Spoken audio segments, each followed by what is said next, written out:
Еще одна игра, которую можно добавить в список желаемого, это Total House называется. Игра построена на движке Doom 2. Правда, не понимаю, что там от Doom 2. Вот Doom 2, вот этот движок. Короче, неважно. Судя по информации, делает вот этот типа мод один человек. Ну, как один. Когда мы говорим, что один человек, относительно один. В чем прикол игры? Также атмосфера, выживание, очень мало патронов и...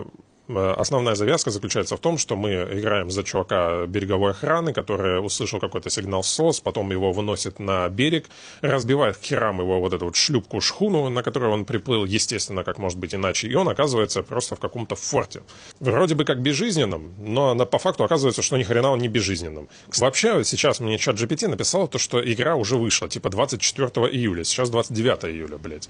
Не знаю, я сегодня доберусь до компьютера и посмотрю, вышла она или нет реально, потому что геймплей уже есть этой игры, и что-то мне подсказывает, что она уже вышла. Но тем лучше для вас. Вот, пожалуйста, берите, доиграйте. Мне кажется, очень прикольно. Также на этом канале будет и мое мнение об этой игре, когда я в нее поиграю, соответственно. Мне кажется, вот и благодаря атмосфере игра очень прикольная.